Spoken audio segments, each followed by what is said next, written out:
as they searched for their own survivors among the dead, couldn't believe the sight of it. An estimated 30,000 gallons of blood now lay spilled on the battlefield. Holy shit. How's it going, everybody? Jack here with another reaction to Oversimplified. This is the second part of the second Punic War. This with a focus, of course, on the Chadis of Chad, Hannibal Barca. I had a lot of fun with the last one, and I'm expecting nothing less with this one though. Without further ado, let us not tarry and just jump straight into it. This video was made possible by Incogni. Use code Oversimplified in the link below for an exclusive 60% off an annual Incogni plan. Also, make sure to grab our Roman Consul U2s before it's too late. Don't make me mention it a third time, or I'll you know what. Ooh. Bruh. Hannibal's army had survived its famous crossing of the Alps, and he was now in Italy. With Hannibal's arrival, the Roman consul Scipio hit the ground running. In typical Roman fashion, he marched his army straight at the enemy, and Hannibal began preparing for his first combat with Rome on Italian soil. Before the battle, Hannibal wanted to inspire his men, so he staged a gladiatorial death match between captured Celt prisoners, with the winner getting prizes and freedom. I'm sorry, I was not expecting a mention to American Gladiator here. Wow. That's pretty fun. I love that show. Yeah, there was a Netflix documentary, I think last year that came out, about the dark side of it. It was like the thing that inspired me to get into a lot of strength training, because like all my favorite stars, both men and women, were in there. Like the equivalent of WWE for many people today. That was American Gladiator for me. Like, it was so entertaining. Explained that the whole thing was a metaphor. A metaphor? For what? You! These warriors are you! You're trapped in Italy with no escape. Your only choice now is to fight and win. What about the dead guy? That's you if you don't win. And the prizes? That's what you stand to gain by winning. And a computer in a washing machine. That I've soiled myself in all this excitement? No, that's not part of the metaphor. But why is there somebody who keeps peeing themselves? The head of a goat. Again, for inspiration. Scipio, on the other hand, now arriving in the area, opted for the more classic route of a rousing pre-battle speech. Look at them men. Weak, starved by the Alps, while we are the strongest military in the world. This will be easy, like 10,000 horse-sized ducks fighting a baby-sized baby. It'll be like Mike Tyson in his prime, kicking a baby. A tug of war between 10 sumo wrestlers and a... Help me out here, Ralph. A baby, sir? Yes, that's it. A baby. The point is, there is absolutely no possible way. The Roman arrogance is big in this one. It is quite incredible how any of these councils even managed to make it through the wars. Like, perhaps they were sitting in the back, just sending the meds to their death, because the impression that it gives, at least, is just pure foolishness. We could lose a battle this easy. So, if everybody's ready, on my mark,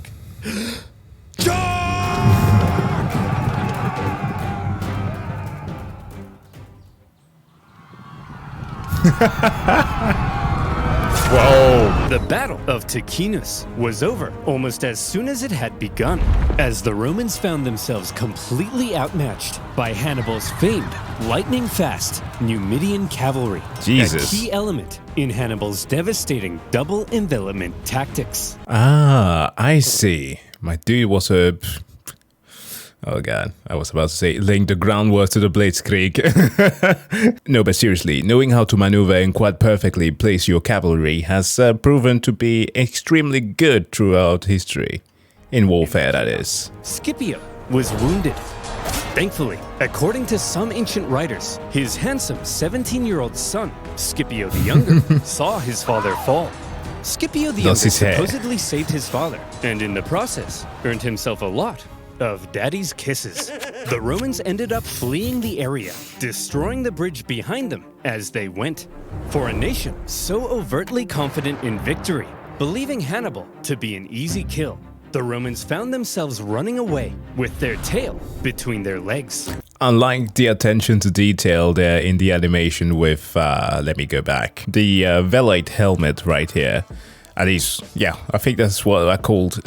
If I remember correctly, they were supposed to be like the poorest in the army and also the youngest. But the whole thing of them wearing the wolf skin, or sometimes some do call it bear skin, was to signify like the great deed, so they at least could get the recognition for what they did, despite them having not the best status. Yeah, I quite like this. Yeah, to my knowledge, there is also like a thing of like Roman legionnaires who would also wear skin helmet. Now, this might just be me confusing a little bit of things because I again have some references towards video games, but what was the name of the big dude in Origins? Lucius Septimius. He had bear skin wrapped around his shoulders.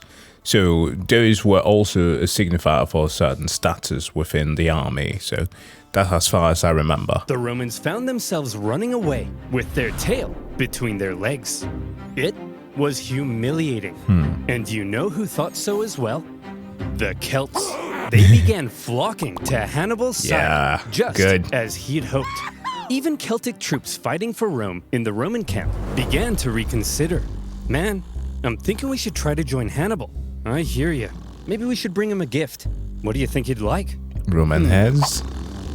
Oh, I know. Hey, Hannibal. We want to join your side, and we brought you a present. A gift? For me? I hope it's Roman heads. Oh, please be Roman heads. How did you know? Running away from Hannibal was humiliating enough, but having dozens of Romans beheaded in the night, yeah, now that's embarrassing. Ticinus had Quite been a relatively brutal. small battle, but the psychological impact it had early on was huge, and it was only just a taste of what Hannibal was capable of. Despite the shocking initial loss, however, Rome still didn't seem to fully understand the danger posed by the monster now loose in their territory. The Senate was full of excuses. It's those traitorous Celts. That's why we lost. Yeah, and it was a cavalry battle. Wait until Hannibal faces our almighty legions. And our consul was bald. Once he faces our other fully follicled consul, then he'll really pee his pants. That other consul, Longus, had been in the south all this time, preparing to invade Africa. He had seen some success, even capturing Malta. But then he heard the news. Hannibal's in Italy? And I'm being ordered home? But I was gonna be the big boy. I was gonna invade Carthage and win the war. Well, you can be a big boy at home. No! Does somebody need a nap, sir? No! No! And so Longus. This is just a way too relatable. I have a 1.5-year-old that acts exactly the same. Brought his army on the long journey north. When he arrived in the area to decisively neutralize Hannibal, the two consuls joined their forces together, creating a double consular army. But the two consuls weren't exactly on the same page. But of course not. Nice rest there, old man. I'm wounded, Longus. Pathetic. You don't understand. He's more dangerous than we thought. Maybe for you. Whoops. Listen, we can't just march straight at him like we normally do. We need to train our men through the winter, and we'll try again in spring. Sorry, I don't take advice from a bowling ball. Hey! I'll kick your ass, Longus. Any day now. I'm coming! Just you wait. Oh, Scipio, you feeble old man. Scipio was apparently quite cautious after his recent encounter with Hannibal. Obviously, as anybody should be. Roman couldn't wait to give Hannibal a swirly. So who would get their way? Well, when two consuls joined their forces, it turned out the Romans had an interesting system in place. They would each take turns being the one in charge. Consul 1 would lead one day, then Consul 2 the next. Back and forth, back and forth. I mean, that's kind of fair.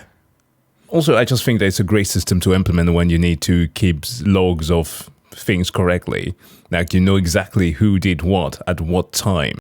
Who was responsible for the failure? Well, it was his turn. And there was no discussion about it, so yeah. As you can imagine, when the two consuls didn't agree, things didn't go so well. In this case, due to Scipio's injury, Longus probably assumed even more command than normal. Hannibal had Celtic spies in the Roman camp. He fully understood the Roman system and Longus's hot-headed nature, and he knew he could exploit it. Provocation! What's wrong, sir? I'm trying to order some pizza, but I keep getting fed all these personalized ads about being a hothead. I'm not a hothead, am I? No, sir. Look at this.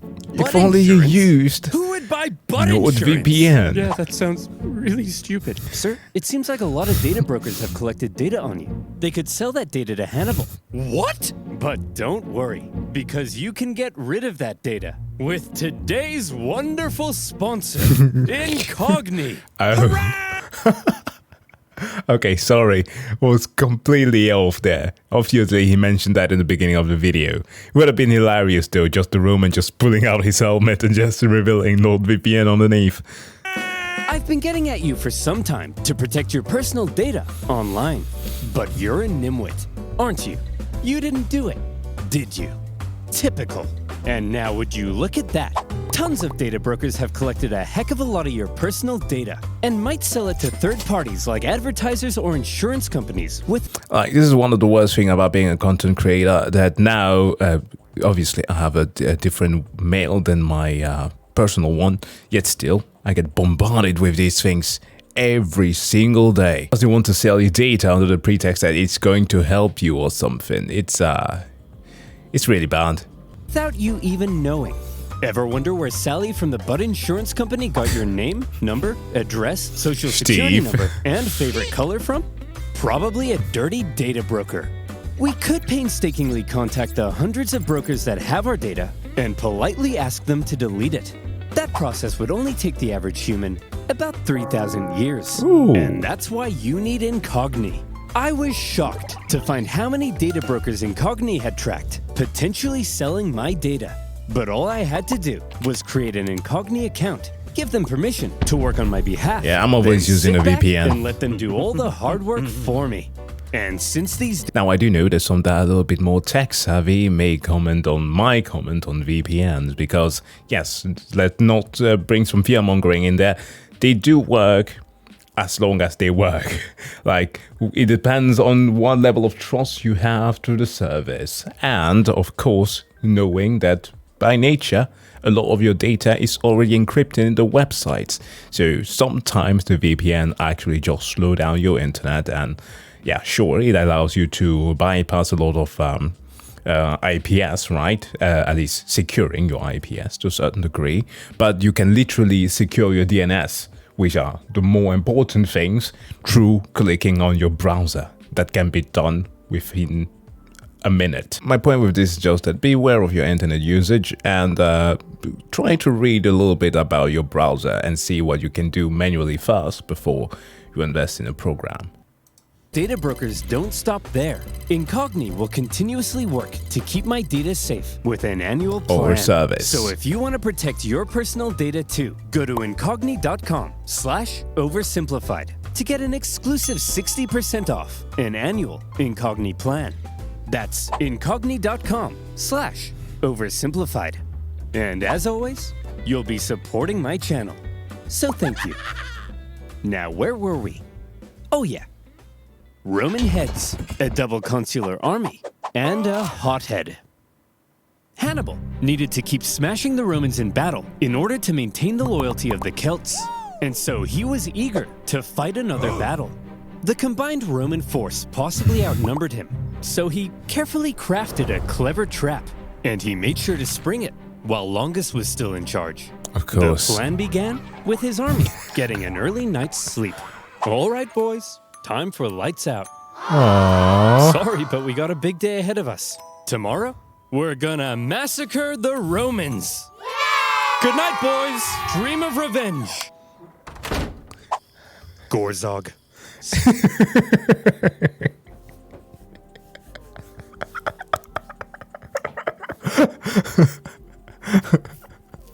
Enter the Urukai. No, but seriously, ain't no way any military cohorts just listens to the word of the superior like that and just go to sleep. They'll be partying till dawn. No, but yeah, I did not expect to see an orc there. Send out the cavalry. That night, Hannibal's Numidian cavalry made their way over to the Roman camp, arriving just before dawn. Hey, Romans! Wakey, wakey! What the? What's going on? Hey, Longus, your butt smells like a butt. It does not! Scipio, awaken the troops. It's not an insult. Longus, these playground insults are clearly meant to lure you out. Well, it's working. Send out the troops. Longus, it's clearly a trap. And I'm falling for it. Send out the troops. Hey, guys. Oh, wake no. up. You're heading out for battle. What? They haven't even had eaten breakfast. anything We're yet. skipping breakfast.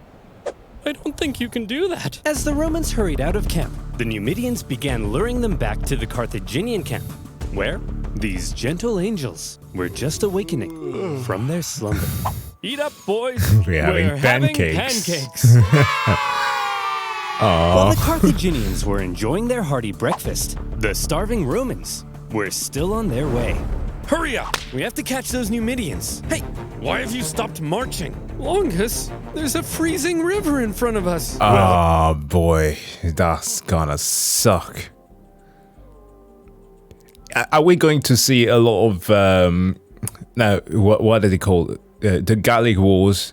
Now that's way further in the future with Julius Caesar and his annexation of Gaul, but I think in the battle versus against the likes of Vercingetorix, what that's his name, right? Vercingetorix. Hold on. Vercingetorix. Yes. I said it correctly. There were a lot of things where this was done on the side of the Romans that were very ingenious. In the way that they hid their troops were mirroring the movement of the Gaulish forces and such were amazing, and all doing that across the river. And because, well, there were a lot of river battles that they had to fight. So I'm expecting something like this, like all over this video. Get your gluteus maximus in the water! All right, boys, time to lather up. This oil will insulate you from the cold. It also smells like lavender. Wow. There's the Carthaginian camp. Get ready to fight, men. Sir, I think the water from the river is beginning to ice over. I can't move. Oh, I'm sorry. You thought war would be fun? Sitting around a nice hot campfire playing Truth or Dare with your friends? Says the guy on the high horse. Truth. Who do you like? Sharon. Ew! Hey, look, guys. The Romans are here. They're not looking so good. Having perfectly orchestrated events so that his enemy was cold, tired, and hungry, while his men were well rested and covered in oil. When the two sides engaged one another, the Romans were in no condition to fight.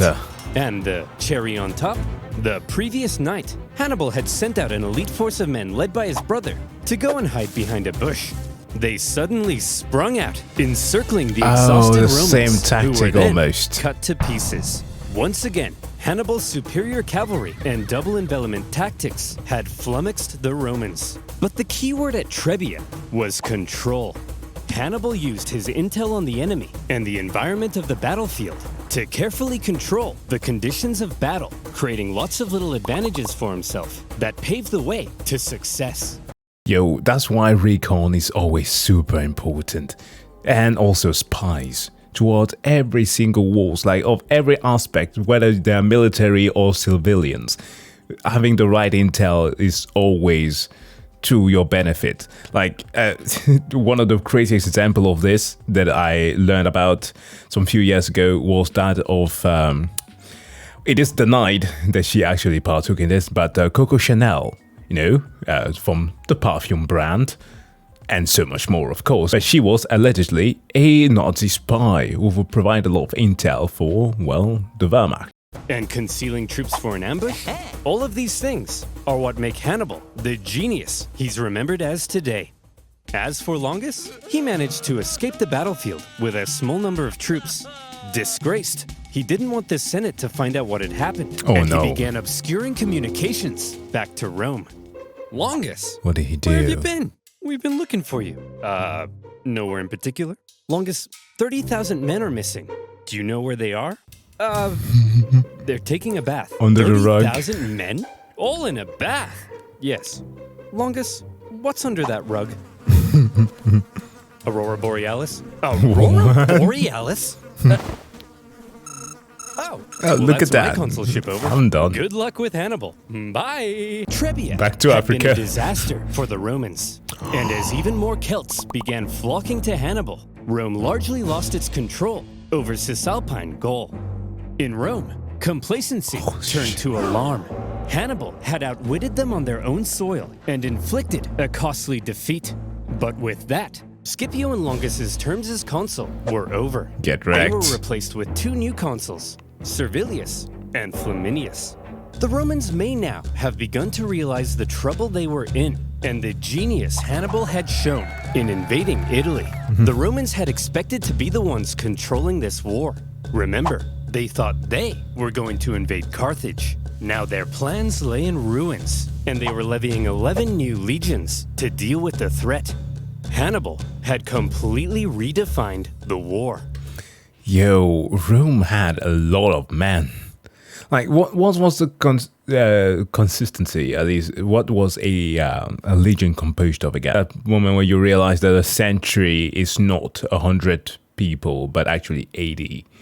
Because there came a certain point where they were lacking men, so they just the numbers just dwindled, but they didn't change the name. So yeah, a century was then comprised of 80 soldiers led by a centurion, and there were 6 centurion, i.e. 6 centuries, in a cohort.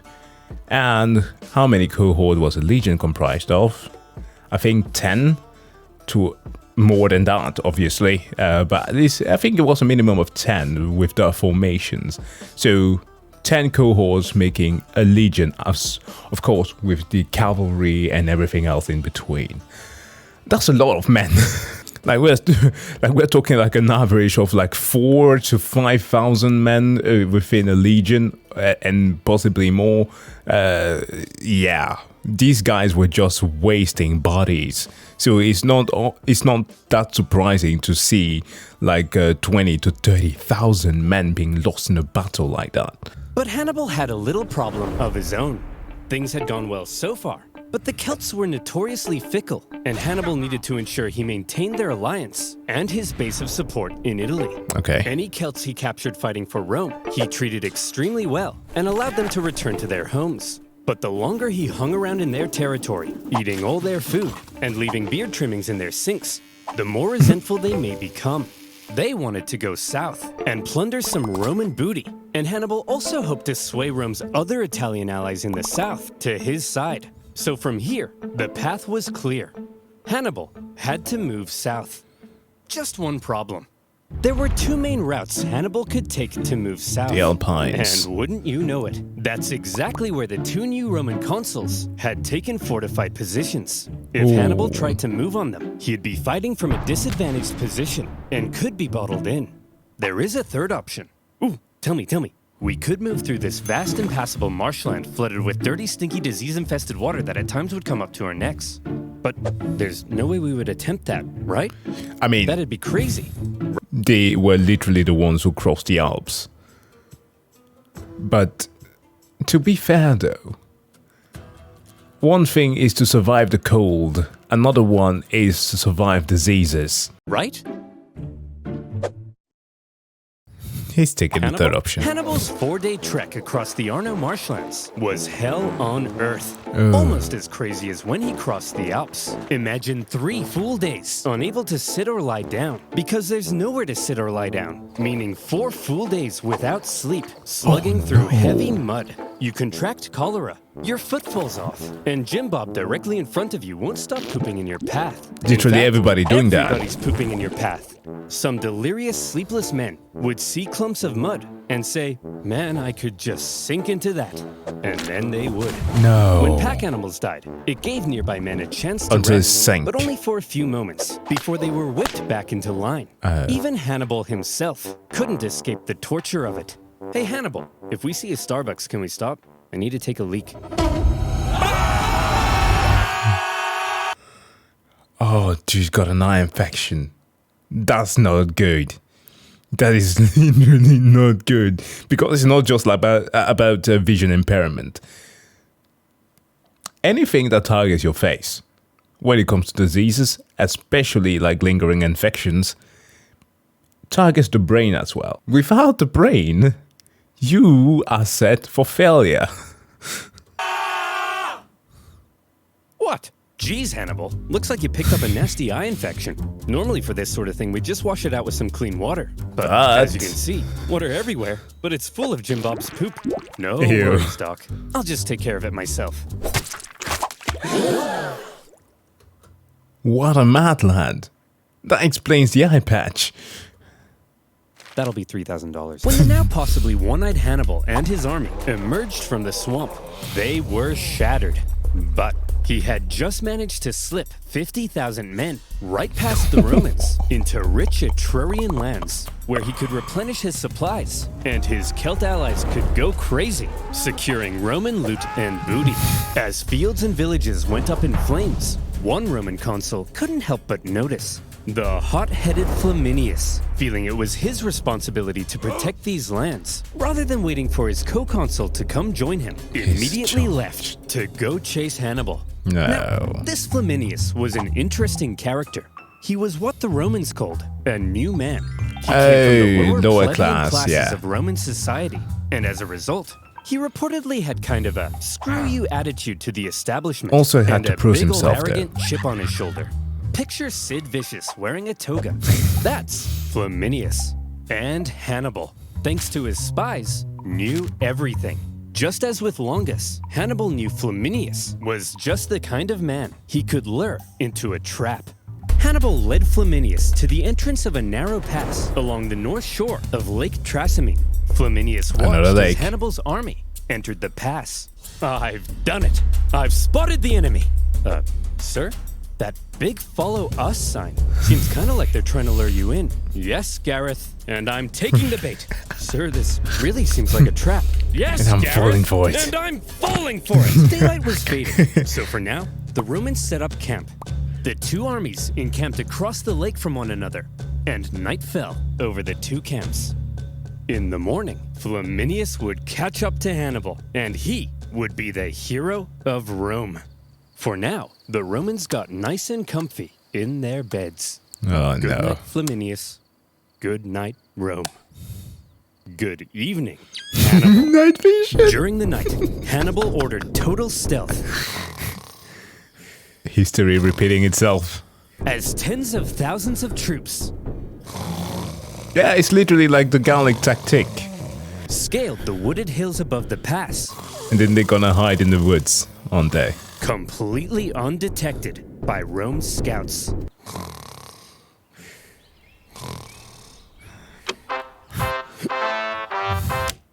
Let's go, girls. Flaminius took off across the lake shore to try to catch Hannibal.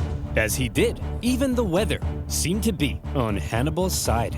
A thick fog rose from the surface of the lake, obscuring visibility. Look at this! This is perfect! The mist will obscure our approach. Hannibal will never see me coming. Yeah. Well, you didn't Sir, see that coming. Why does it sound like 50,000 Carthaginians are charging down the hill towards us? You mean 50,000 Carthaginians are charging right into my trap? The Romans found themselves completely hemmed in on all sides, with zero visibility in the fog. The fighting was terrifying and chaotic. Troops were pushed into the lake in their heavy armor, where they were either cut down or drowned. The bully. That's a lot of Bully Maguire energy right there. And Flaminius, who likely stood out like a sore thumb in his consul attire, caught the attention of one Celt warrior, with his head possibly swirling with thoughts of how the Romans had decimated his homeland. According to the ancient writers, this Celt took his chance. Geronimo!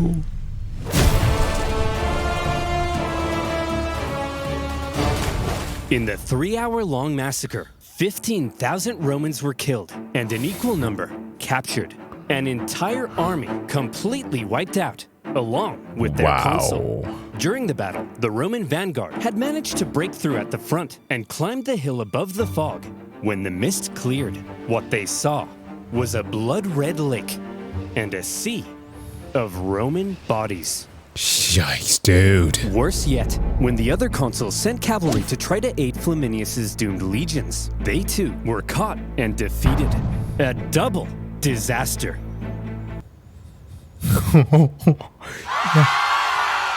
Time to panic. Rome went into a frenzy. For the second time, Hannibal had completely decimated an entire Roman army. Romans were dying by the tens of thousands. Common citizens began flocking to the city for safety. Women waited by the city gates in tears, hoping to hear news of loved ones. This one man, having just led his battered army across the Alps the previous year, now stood less than 100 miles from Rome. The power of hatred. Point, he had been a problem. Now, Hannibal was a crisis. Absolute menace. And in a crisis, Rome took desperate measures. They actually had a system in place when dealing with an emergency of this magnitude. They would forgo their two-consul power-sharing system and instead temporarily give one man near total power and authority to be as decisive as he needed and hopefully salvage the situation. This all-powerful position in Rome's government had a name: dictator. It's actually where we get the word. Yeah. But unlike modern dictators, Roman ones didn't score perfect rounds of golf or ride bears through the Siberian tundra. They held their power for just 6 months before they were required to give it up. And in Rome's hour of need, the man chosen to be dictator in 217 BC, one of the most highly esteemed members of the Roman Senate. Let's go, Fabius Maximus. So how would Fabius, as dictator, confront Hannibal? Well, Fabius understood that marching all of Rome's young men straight into a one-man meat grinder was bleeding Rome dry. Hannibal was clearly too dangerous to face head-on in battle. However, he was also stuck in their territory, with dwindling manpower and forced to live off the land. It wasn't a sustainable position to be in long-term, and he could only remain there for so long. So, if Rome avoided battle with Hannibal to prevent any more crippling losses, and instead simply maneuvered around him, blocking supplies and taking out smaller contingents where possible, Hannibal would gradually become weaker, while they would gradually become stronger. And so Fabius presented his new idea to the Roman Senate. Okay guys, I have an idea. See if you can follow me here, okay? Instead of fighting Hannibal, when he approaches, we run away.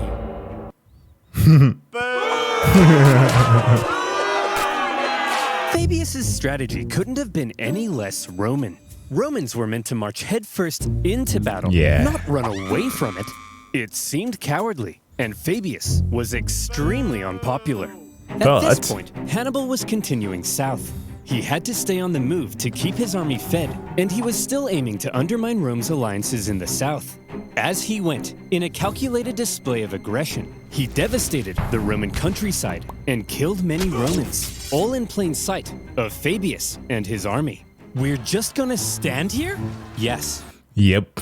And Fabius understood. He had learned from his predecessors that being that easy to anger was not the right tactic with a man that clearly wants you to fall for it. Are you a coward? No. But Fabius, that's my farm. Well, MacDonald, thank you for your sacrifice. You're a hero now. Think of the stories you'll tell. Old MacDonald had a farm. Shut up. But you know who else hated Fabius's strategy? Hannibal. He understood the danger he was in. Turning Rome's allies against her required Hannibal to keep smashing the Romans in battle. He couldn't do that if Fabius wouldn't fight him. Multiple times, Hannibal tried to goad Fabius into a fight, but Fabius wouldn't bite. Failing that, he tried to turn Rome against Fabius. According to the writer Livy, he burned down all the farms he could, but any farm he learned was owned by Fabius himself. He left well alone. Hey, Fabius, why isn't he burning down your farm?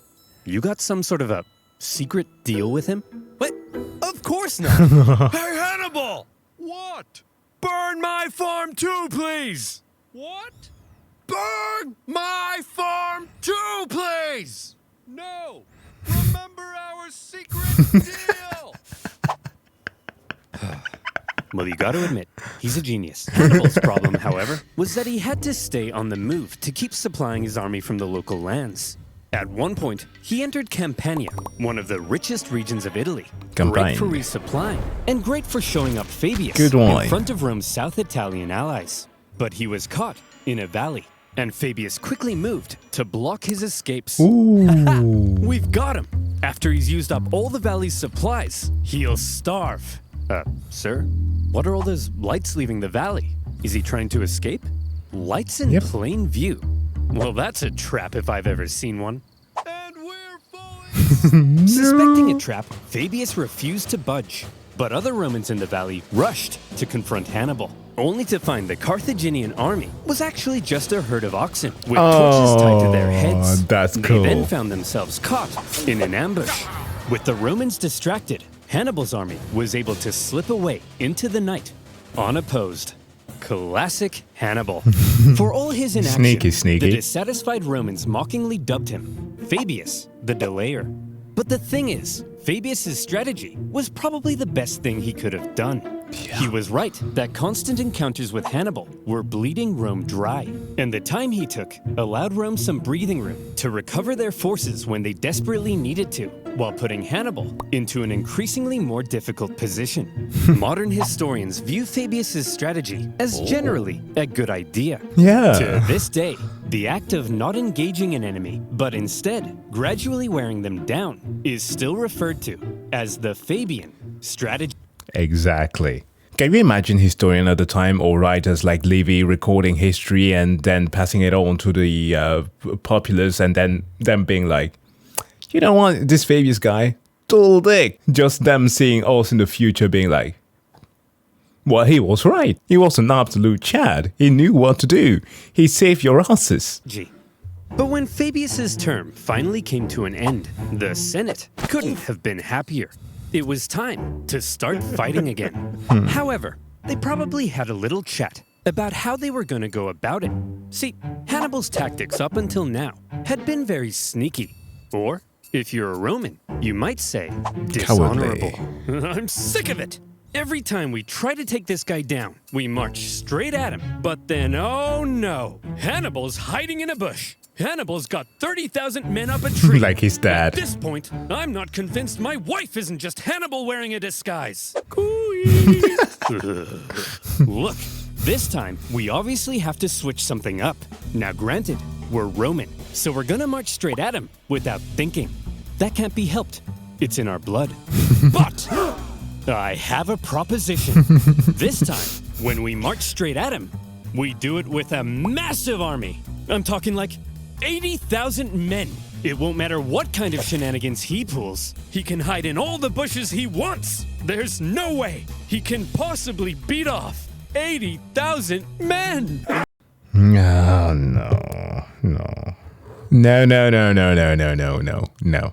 Grow up! You know what I mean? And so it was. With 2 new consuls, Rome put together a massive army, the biggest Rome had ever fielded, to put Hannibal away once and for all. To gather the men required, 2/3 of them ended up being completely inexperienced. But how much experience does it take to be expendable war fodder? As this massive army set out in the summer of 216 BC, the Romans knew they needed to win this battle. Just one victory over Hannibal would likely be enough to end his entire campaign. And this time, their overwhelming manpower gave them confidence they could do it. Hannibal had taken position at the town of Cannae, where he had captured an important Roman supply depot. With Fabius gone, Hannibal knew a battle was likely coming, and he was eager to fight it on his terms. But when his men looked out at the Roman camp, They couldn't believe what they were seeing. That army's huge! There's no way we can possibly beat off all these men. How are we gonna beat off all of these men? Grow up. You know what I mean. I think he's right, Hannibal. Hannibal is then said to have replied, Gisco, my friend, don't worry. There may be a lot of them, but amongst their ranks, there's not a single man named Gisco. This joke was apparently so funny that his officers began to laugh and laugh. And when his men in the camp heard the laughter, they were like, hey, they're laughing. I guess that means we're gonna win the battle. Yippee! The morale is always important, isn't it? Like, you can encourage the meekest man to do incredible deeds by just hyping them up. As for the Romans, the consuls were another pairing between an inexperienced hothead and a wise scholar. Although the main historian from this era was good friends with Paulus's family, so take that with a grain of salt. On his day of command, the rash and hasty Varro, despite the apparent pleas from Paulus, sent the army out for battle. And when Hannibal saw this, he did the same. And here comes the single largest battle of the Second Punic War, and one of the most renowned battles in history, the infamous Battle of Cannae. In all the pre-battle maneuvering, Hannibal was able to ensure his army was fighting from the south. This meant the seasonal dust-carrying winds were to his back and blowing directly into the faces of the Romans. Blinding them. Like I said, control. After 2 years in Italy, Hannibal's infantry had dwindled to about 40,000. The Romans possibly outnumbered him 2 to 1. Their army was so big that their maniples stretched far deeper than they normally would. The Romans planned to charge Hannibal's thin, weak line like a battering ram and break it. They also chose a narrow battlefield in the hopes it would prevent Hannibal's far superior cavalry from being able to outmaneuver them. Yeah. They wanted an honorable battle where pure strength, rather than trickery, would decide the outcome. However, if Hannibal had his say, however, trickery might end up having a lot to do with it. He ordered his line to position themselves as an outward bulge, with his weakest troops at the very center. Just behind them, out of sight from the Romans, stood the elite Libyan infantry, waiting for their moment to strike. The battle commenced as the massive Roman troops smashed into the Carthaginian center. This is so well made, and the explanation is very straightforward. I love this. The shape of Hannibal's line ensured the overwhelming weight of the Romans hit his weakest troops first, and they were pushed back. Hannibal's outward bulge reversed inward, with the Romans being funneled in towards the weak center. Hannibal had positioned himself at the center to encourage the troops to hold out as long as possible against the Roman onslaught, because while the Romans were unleashing carnage on the center, Hannibal's cavalry needed time to do their job. The heavy cavalry on the left, after a barbaric fight, sent the Roman horse packing, with the consul Paulus even sustaining a severe head injury. He managed to move into the center to keep the battle going. Then, the heavy cavalry turned and approached Varro's cavalry from behind. At the first sight of the coming Carthaginian envelopment, Varro ordered his horsemen to flee the battlefield. The Carthaginians had won the cavalry battle. But back in the center, according to some accounts, Hannibal's line did eventually end up caving to the massive weight of the Romans, and they began to flee. The Romans pushed deeper, and organization within the army likely broke down as they became a giant mass, trying to massacre the fleeing Carthaginians. There we still have the Libyans in on the side, the elite. They didn't realize that they were playing right into Hannibal's hands. At that moment, Hannibal's elite units, having done no fighting yet, and therefore fresh as a daisy, turned and smashed into the Roman sides. Many of these troops were wearing Roman helmets and armor they had picked up after previous battles. And the confused Romans may not have even realized they were the enemy. As Hannibal managed to regain the composure of his center and encourage them back into the fight, the Carthaginian cavalry swooped in from behind. And look at what lies before you. A military same tactic as always. Wet dream. The total encirclement of a much larger force by a much smaller force. The Romans were trapped. Hannibal had unbelievably managed to use their own superiority in numbers against them. Rather than simply encircling them, Big he brain. had actually allowed them to use their own immense power and push themselves into an encircled position. The replay. This was the genius of Cannae. And with that, the annihilation began. For hours, the Carthaginians slaughtered the helpless Romans from all sides. The terrified Romans were so tightly packed that at times they couldn't even lift their arms to defend themselves. The killing went on so long that the Carthaginians became exhausted from the non-stop massacre. And by the time the butchery came to an end, the grim toll spoke for itself. To Hannibal's several thousand lost, the Romans suffered 60 to 80,000 dead or captured. Yet another entire army wiped out by Hannibal. Many high-ranking Romans met their end at Cannae. Paulus, for one, but also 80 senators and more. It's been estimated that 20% of Rome's male population aged 18 to 50 died at Cannae. This was it. Hannibal's vengeance. The stunned Carthaginians, as they searched for their own survivors among the dead, couldn't believe the sight of it. An estimated 30,000 gallons of blood now lay spilled on the battlefield. Holy shit. Can you imagine Hannibal being like, "Father, are you watching from up there? I bathed in my enemy's blood. This is a sacrifice for you." And his dad being like, "Kudos, son. Everybody up here, as well as the Single Ds, are wishing you well. Good job." Rome's defeat at Cannae sent shockwaves throughout Italy. Just as Hannibal had hoped, most of southern Italy now defected to his side, including the second largest city on the peninsula. Wow. Hannibal, this is incredible. What could possibly come next? Next? Jim Bob. I've killed 150,000 Romans. I've turned her allies against her. That's it. That's vengeance. So let me tell you what comes next. Rome surrenders. Their territories are reduced. We recover our lost islands.